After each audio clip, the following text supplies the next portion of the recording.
Afin d'en savoir plus sur ce conflit, nous recevons la politologue Charlotte Thomas. Bonjour Charlotte Thomas. Vous êtes donc spécialiste de l'Inde et du Pakistan, chercheuse indépendante rattachée à l'organisme Noria Research. Merci d'être avec nous. D'un point de vue stratégique et politique, que cherchent à prouver Islamabad et New Delhi dans cette escalade militaire? Alors, en fait, on peut s'interroger déjà sur le fait que New Delhi a décidé de riposter immédiatement après l'attentat du 22 avril en frappant la République islamique du Pakistan, quand bien même elle n'a absolument aucune preuve et n'a toujours fourni aucune preuve de l'implication du Pakistan dans les attentats du 22 avril. Il n'est pas du tout question de dire que historiquement le Pakistan a été pur et n'ait jamais effectivement utilisé des groupes armés violents pour mener une guerre par proxy au Cachemire contre l'Inde, mais dans le cas présent et depuis les années 2010 d'ailleurs, les combattants qui commettent des attaques dans cette partie-là du monde et dans la vallée du Cachemire sont des Cachemiris indiens qui revendiquent en fait, qui ont des revendications contre New Delhi et contre la politique qui est menée à leur égard et pas du tout pour une éventuelle, pas du tout pour un éventuel rattachement au Pakistan ou la défense, ce qu'on a beaucoup entendu dans les réseaux nationalistes, revendication d'une identité musulmane. Ce n'est pas le cas. Alors, le Pakistan a parlé d'un acte de guerre ou encore très récemment par la voix de son Premier ministre de venger des morts innocents. L'Inde, elle, évoque des cibles terroristes. Où se situe la ligne rouge entre des opérations ciblées et justement une escalade militaire entre deux puissances nucléaires quand même? C'est ça, c'est évidemment et effectivement tout le problème parce que aussi acte de guerre, il faut rappeler que la première décision de l'Inde a été de se retirer d'un traité qui partage les eaux du Pakistan, partage les eaux de l'Indus entre les deux pays. Et ça, c'était quand ça? Ça c'est unique. Le traité a été signé en 1960 et la décision de l'Inde a été dès la survenue des attaques du 22 avril, ce qui est un précédent historique et qui devrait nous interpeller toutes et tous parce que ça contrevient quand même au droit de la guerre puisqu'on prend en otage des ressources vitales pour une population civile qui sont l'eau. Donc ça, c'est très important. Et parallèlement à ça, le conflit au Cachemire est toujours utilisé, la situation non stabilisée au Cachemire de part et d'autre est toujours utilisée par les deux pays en présence comme en fait moyen de ne pas répondre aussi aux demandes qui sont faites au niveau national aux gouvernements centraux en accusant systématiquement le pays voisin d'être le responsable des fautes.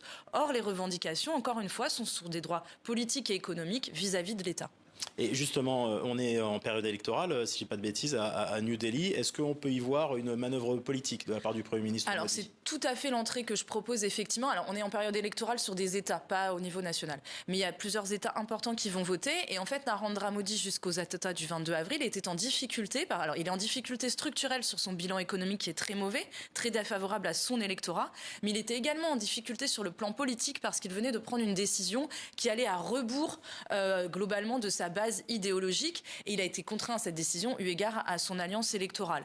Et depuis en fait les attentats, toutes ces dissensions sont évanouies puisque Narendra Modi invite toute la classe politique à être dans une union nationale. Je profite aussi juste pour dire que d'un point de vue national, ce qui se passe aujourd'hui est utilisé pour criminaliser toute forme d'opposition parce qu'à partir du moment aujourd'hui en Inde, vous êtes journaliste ou même citoyen lambda et pas forcément musulman, et que vous questionnez les failles de l'appareil sécuritaire indien qui a permis la tenue de cette attaque, vous êtes criminalisé, arrêté, vos réseaux sont coupés, ou pour les journalistes, vous êt également arrêté. Et sur le terrain, la région du Cachemire donc, est sous extrême tension, on l'a vu. Quelles sont les répercussions concrètes de cette attaque sur les populations locales? Exact. Alors c'est bien d'avoir ça, parce que c'est au cœur du sujet. On parle du nucléaire, mais le cœur du problème, c'est la plus de centaines de civils de part et d'autre qui est décédé depuis, quand bien même ils ne sont pas partie prenante active.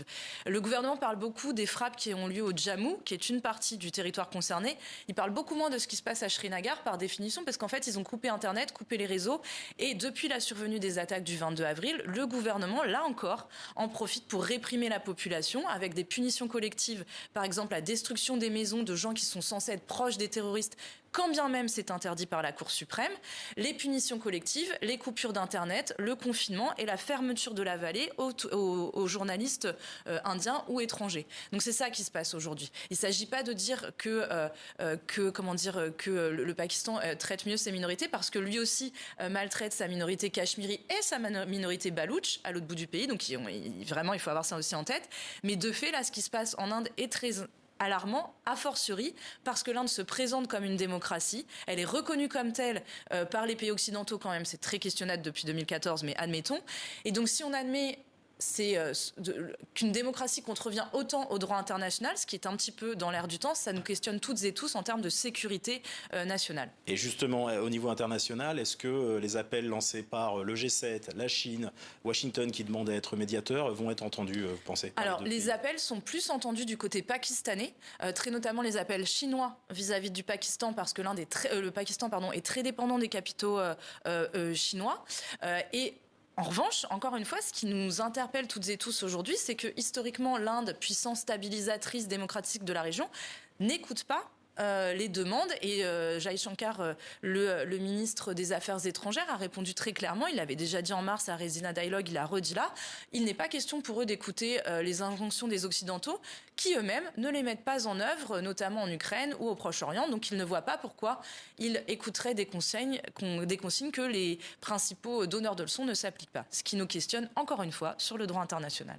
Merci pour cet éclairage, Merci Charlotte Thomas. Je rappelle donc que vous êtes politologue, spécialiste de l'Inde et du Pakistan, chercheuse à l'organisme Noria Research et autrice du livre Pogrom et ghetto, les musulmans dans l'Inde contemporaine, chez l'édition Cartala. Merci à vous.